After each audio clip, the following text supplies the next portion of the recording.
Eu ultimamente ando empenhado em escrever a minha filosofia, porque alguns conceitos eu já ando esquecendo. Quando se tem um estudo filosófico e tal, se pensa em muita coisa, e é bom anotar. Já teve argumentações minhas que eu tive que repensar.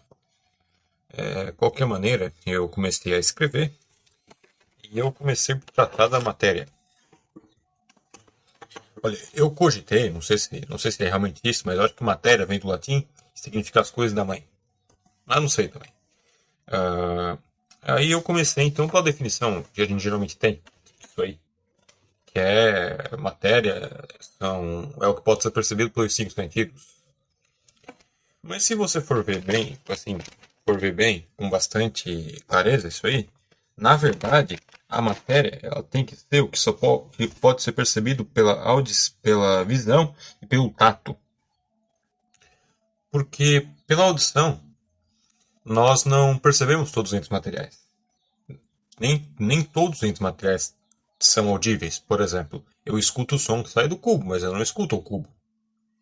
Da mesma forma, eu não cheiro a maçã, eu cheiro o cheiro que a maçã produz. E quanto ao paladar, tem coisas que não tem gosto. Agora, a visão, ela para que um ente material corresponda com ela, é simplesmente necessário que ele tenha altura, largura e profundidade. Aí a visão vai reproduzir. E o tato é a mesma coisa. É necessário que tenha altura, largura e profundidade, e o tato já reproduz. De alguma forma. Então quer dizer que os únicos sentidos que são necessários nessa argumentação aí, nessa definição aí, é realmente o tato e a visão. O resto para alguns são e para outros não são. Ora, esse então é essa busca por uma exatidão maior na definição por concomitância do que seja matéria. E já explicando o que é definição por concomitância, a definição por concomitância é, então, eu pego uma característica essencial do ente que só se aplica a ele e a mais nenhum outro. Aí, então eu digo que ele é a coisa que tem essa característica essencial.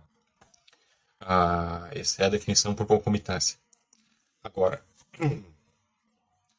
nós somos nossa alma. Nós não podemos ser o corpo, porque a alma é algo que move o corpo. E tem inteligência, e tem paixão, e ama, e enfim. Ora, o corpo não move a si mesmo. Toda vida que é visto um movimento no corpo, se percebe uma ordem imaterial nele. Se fosse material, ela cairia em contradição. Porque daí, eu estou falando assim, do movimento de todos os entes materiais. Nenhum ente material se move. Então, se percebe uma certa, uma certa ordem no movimento. Então, se essa ordem fosse material, cairia em contradição. Né? Ah, Enfim, voltando aqui ao assunto, então nós somos nossa alma. E o que o sentido, o que é dos sentidos vem até nós, mas nós somos nossa alma e o mundo material é material, então como que nós temos sensações? Porque veja só, a sensação tem que ser espiritual, então o ver tem que ser espiritual. Os entes materiais são como se fossem comunicadores desses bens espirituais que Deus produz na nossa mente. Então, outra coisa do sentido, quer dizer, os sentidos espirituais e os sentidos materiais. Ah, Olha, mas o que nós definimos, então, o que nós explicitamos ao que sejam os sentidos e o que sejam e o que é e a definição de matéria. Nós explicitamos essas coisas. Mas nós não chegamos ainda no que é a matéria. Nós só a definimos cientificamente, por assim dizer. Veja, a ciência ela é a busca do logos na complexidade do cosmos material. O que isso significa? Veja, o logos é o ser que ordena todas as transformações e todas as transformações no cosmos. O cosmos aqui eu estou falando do universo inteiro, tanto os entes materiais quanto imateriais. Visto que nenhum ente material consegue se mover, e nenhum ente imaterial também consegue se mover, porque ambos são infinitos em partes.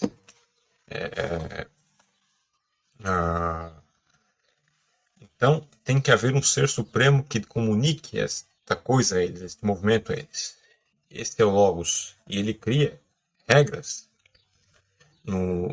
para as transformações, que podem ser, às vezes, que não são regras necessárias, mas são regras que ele coloca no universo. Então, por exemplo, um copo abandonado a si mesmo fora de um objeto que ele sustenta e cai no chão e quebra. Ora, isso aí acontece porque o Logos atualiza os corpos materiais que este ente material chamado copo possui e fala o cair e bater no chão e quebrar. Mas, se o Logos assim não quiser, ele simplesmente faz o copo ficar parado no meio do ar e pronto. Só isso. Porque é ele que manda nas transformações do mundo material e do mundo espiritual. Assim, todos os fenômenos descritos pela ciência, são, na verdade, regras do Logos. Então, os fenômenos das ciências naturais que buscam conhecer os fenômenos naturais, materiais, são a busca do Logos, das leis do Logos, no cosmos material.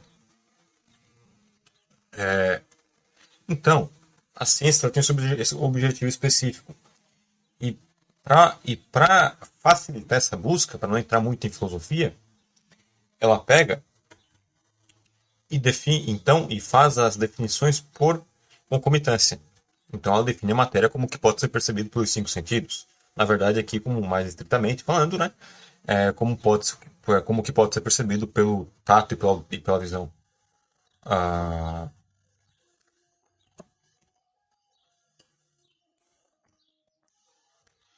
Então aqui nós não temos realmente o que é matéria, temos uma espécie de artifício para distingui-la dos outros seres.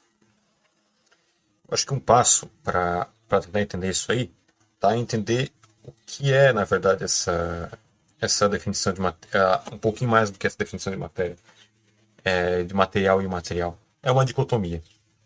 Então, eu pego o que é material e digo: material é isso aqui, e tudo que não é material é isso, e tudo que não é material tá para lá, e eu pego só o que é material. Peraí, então eu não classifiquei tudo que é material. Eu classifiquei o que é material apenas. Então daí também se segue que o mundo espiritual, na verdade, é uma dicotomia. Então, podem haver seres híbridos, né? Tanto com características materiais quanto com características um pouco parecidas com os material, quanto características mais espirituais. É claro que esses seres nunca vão poder ter altura, largura e profundidade e habitar no espaço material, porque isso aí já significa ser material. Agora, eu acho, assim, por enquanto, que a alma é uma espécie de ser híbrido nesse sentido, mas híbrido aqui no sentido que se parece um pouco. Por quê? Porque, por um lado, você tem os anjos, que não têm em si mesmos uma definição específica para um corpo material. Mas agora você tem as almas, que têm em si mesmas uma definição específica para um corpo material que lhes corresponda. Ou seja, o corpo material é criado especificamente para a alma humana. Enquanto um anjo, quando cria um corpo material, ele está simplesmente utilizando seus poderes de arconte, e fazendo essas coisas no mundo. Então, por exemplo, você tem exemplos de um anjo que, na hora de proteger um santo, ele construiu um cachorro e dominou esse cachorro. Isso é um exemplo, por exemplo. O anjo é um cachorro? Não. O anjo tem coisa de cachorro? Não. Ele só tem o poder de criar um corpo material e dominar ele. Então, isso aí também já salva uma coisa, quer dizer... Agora, eu estou dizendo que os entes materiais não conseguem se mover a si mesmo, nem os entes imateriais. Então, como é que eu estou... Como que eu digo, então, que tem que haver um ser supremo que possa mover todas as coisas? É simples, é que o imaterial, que eles têm que ser material. É simples, porque material é uma dicotomia. Então, na verdade, eu estou dizendo que a maioria dos seres materiais não podem se mover sozinhos. Mas tem um ser que se difere de todos os outros seres materiais e dos seres materiais e move todas as coisas. Eu estou seriamente a pensar se, na verdade, essa característica de não poder mover a si mesmo não está no fato de eles não serem eternos, mas como ente, como ser que move todas as coisas é eterno. Eles terem uma origem. Estou a pensar nisso ainda, mas não sei. De qualquer maneira, vamos lá. Bom, então, esclarecida essa dicotomia, agora vamos tentar entender o que é o ser material. Olha, eu acho que o bom é começar por ver no que ele se assemelha aos outros seres e no que ele se assemelha. Desassemelha. Vamos lá. Vamos ver. Ora, acho que a primeira característica que os entes materiais têm e que se assemelha então aos entes materiais, exceto ao ente que criou todas as coisas, na verdade eu vou deixar um pouco de fora. Vamos só falar então dos entes criados e das ideias desse ente eterno, né? Que é importante. Né? Então, tirando o que é de eterno, todas as coisas têm uma finalidade. Por que elas têm uma finalidade? Porque elas foram criadas por uma mente. E uma mente sempre age com finalidade no pensar. Mas essa finalidade com a qual essa mente agiu, ela tem que ser perfeita, porque nós falamos aqui do ente que é o mais perfeito dos entes. O que nos faz crer que Deus, o Criador de todas as coisas, é o mais perfeito dos entes? Olha, é de fato difícil saber exatamente por quê. Mas o que acontece é que o mundo material e o mundo espiritual, enfim, o nosso mundo, nos dá pistas a esse respeito. Então você tem um ser que consegue mover o infinito, que faz, assim, coisas maravilhosas. Quer dizer, que por isso aí já faz um negócio assim, maravilhoso que supera todos os seres. Que ser do mundo consegue mover o infinito? Nenhum. Só ele. Então isso aí por si só já é como se fosse um pedido para que nós o entendamos como um ser perfeito. Que está além das nossas possibilidades de compreensão. E como ele está além das nossas possibilidades de compreensão, e já nos é pedido para entendê-lo como um ser mais perfeito que todos os seres, nós então temos, primeira coisa, tentar justificá-lo. Porque o ser mais perfeito dos seres, evidentemente, ultrapassará o intelecto humano e terá coisas dele que nós realmente não entenderemos. Outro ponto, então, de qualquer maneira, aqui nós já temos uma tentativa, pelo menos, de tirar o mal fora. Quer dizer, como assim? Esse ser aí é tão perfeito, mas mais o mal existe? É simples.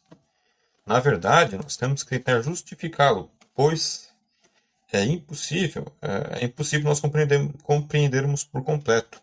Assim, realmente, nós percebemos o mal. Se ele existe ou não, já é outro assunto, né? Mas que nós vemos coisas más no mundo, nós vemos, né? Nós vemos maldade. Eu não sei por que essas coisas existem, mas eu sei que esse ente deve saber, e ele não deve ter culpa nenhuma, ou enfim, falando dessa forma deficiente, ele não. Isso deve estar de acordo com os planos dele. Ele é perfeito demais para que eu possa compreender isso. E veja só, se ele é o ente mais perfeito de todos os entes, compreendê-lo por completo significaria então ser como se fosse perfeito que nem ele. E o ente mais perfeito de todos os entes não pode ser compreendido justamente porque a sua perfeição inclui em si mesmo essa característica de não ser completamente compreendido. Ora, nós estamos falando aqui de uma característica, de uma coisa que envolve uma das características principais desse ser perfeito, a bondade suprema. Então, entender perfeitamente o mal é querer entender perfeitamente a bondade suprema. Portanto, é querer ser perfeito como Deus. O que não dá certo. Então, quer dizer, nunca entenderemos o mal. Nunca. Nem a onipotência, nem a onipresença, nem a onisciência. são duas coisas que são essas coisas que se sugerem por causa da, das outras explicações que eu fiz no vídeo Atomismo e Ateísmo, né? Ah, agora, uma outra coisa a se tratar é assim, aqui no canal eu já dei uma explicação do ser, né? E o ser como sendo um só. Tá, mas eu aqui acabei de dizer que os entes materiais são compostos de partes infinitas, então eles são compostos de seres infinitos e assim eu estou caindo em contradição? Não. Na verdade, eu chamo de partes esta coisa que nós vemos e que nunca tem fim. Sendo isto qualquer outra coisa ou não. Acontece, acontece que eu estou usando uma linguagem deficiente para essas coisas. É difícil ter precisão, ter exatidão com tudo. Então eu estou aqui, sabe, quer dizer, por mais que seja um só, nós ainda percebemos essa característica. Nós não conseguimos imaginar um ser que não tenha profundidade. Todos os seres materiais têm profundidade. Todos os entes imateriais são feitos, por assim dizer, por outra coisa. E por outra coisa, e por outra coisa, e por outra coisa. E isso aí já é também mais, tipo assim, isso aí já é, mais uma vez, uma coisa que realmente é uma das coisas quase impossíveis de se compreender. Porque isso diz a respeito diretamente da onipotência divina, quer dizer, como que a onipotência divina pode criar algo que escape tanto da nossa imaginação, quer dizer, o infinito? Não sei, mas sei que isso é da perfeição divina. E que talvez essa coisa aí nós nunca compreendemos, porque compreendê-la seria compreender perfeitamente a onipotência divina e ser perfeito que nem Deus, em algum sentido. Ou seja, aí também não dá. Realmente não é impossível. Voltando então a tentar definir o que é matéria, eu acho que a matéria e os entes materiais se assemelham então por ter causa final e por uma parte deles ser incompreensível. Agora, nós aqui, tentando compreender essas coisas, percebemos que o ponto mais básico de todas as coisas parece ser da forma incompreendível, por exemplo, o movimento. Incompreensível porque diz respeito à onipotência divina. Então, talvez seja difícil e quase até impossível entender o que é matéria, porque entender perfeitamente o que é matéria significa entender esses princípios que são inentendíveis por natureza. É isto. É assim a conclusão do vídeo, quer dizer, o entendimento, nunca chegaremos a uma definição lógica de matéria, mas só definições por concomitância. É isto.